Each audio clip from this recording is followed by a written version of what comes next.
लंबे समय से फरार चल रहे आतंकी दाऊद इब्राहिम पर अब जल्द ही शिकंजा कसा जा सकता है। अब तक दाऊद से जुड़े सभी मामलों की जांच प्रवर्तन निदेशालय कर रहा था, लेकिन अब केंद्र सरकार ने इस मामले की पूरी जिम्मेदारी राष्ट्रीय जांच एजेंसी यानी एनआईए को सौंप दी है। देखते हैं ये रिपोर्ट।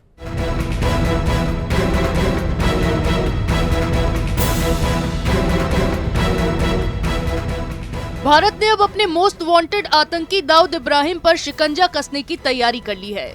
अब तक तो अंडरवर्ल्ड डॉन को पकड़ने की जिम्मेदारी प्रवर्तन निदेशालय यानी ईडी को सौंपी हुई थी, लेकिन अब केंद्रीय गृह मंत्रालय ने राष्ट्रीय जांच एजेंसी यानी एनआईए को दाऊद इब्राहिम पर शिकंजा कसने की जिम्मेदारी दी है।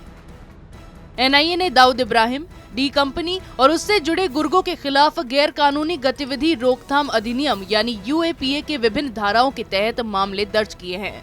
रिपोर्ट्स के मुताबिक ये पहली बार है जब आतंक पर जांच करने वाली देश की सबसे बड़ी एजेंसी एनआईए को दाऊद इब्राहिम पर शिकंजा कसने के लिए बड़े स्तर पर लगाया गया है, क्योंकि अभी तक ईडी दाऊद इब्राहिम से जुड़े मामलों की जांच कर रही थी। केंद्र सरकार के इस फैसले के तहत अब एनआईए विदेश में जाकर दाऊद के खिलाफ कार्रवाई कर सकती है।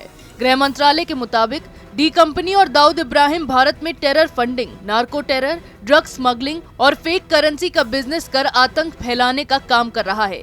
इसके अलावा दाऊद लश्कर-ए-तैयबा, जैश-ए-मोहम्मद और अल-कायदा के जरिए भारत में आतंकी गतिविधियों को अंजाम दे रहा है। वहीं सूत्रों की जानकारी से ये भी पता चला है कि एफआईआर में दाऊद इब्राहिम और उसके सहयोगियों के नामों का उल्लेख किया गया है। ऐसे में अब केंद्र सरकार ने अपने इस फैसले के बाद दाऊद को पकड़ने के लिए और ज्यादा ताकत लगा दी है।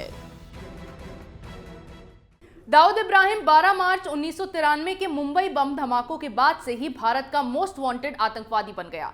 पाकिस्तानी खुफिया एजेंसी आईएसआई ने उसके गिरोह का इस्तेमाल करके मुंबई को दहलाया था और बदले में दाऊद को कराची में शरण दी थी। लंबे समय से दाऊद इब्राहिम फरार है और किसी को भी उसके बारे में कोई पुख्ता जानकारी हाथ नहीं लगी है, लेकिन अब दाऊद को पकड़ने का जिम्मा एनआईए को दे दिया गया है। ऐसी ही खबरें हम आपके लिए लाते रहेंगे, तब तक के लिए देखते रहिए कैपिटल टीवी। मैं राजनीति करता नहीं, पर राजनीति को बहुत गहरे तक समझता हूं। मैं लोगों के बीच रहता हूं, लोगों के मन को अच्छे से जानता हूं।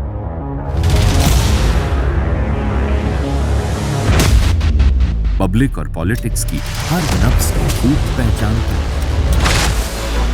संघर्ष की सियासत से सत्ता के सिंहासन तक मैं हर खबर से खरा सच निकालता हूं। ना कोई दौड़, ना कोई race. Capital TV, Uttar Pradesh.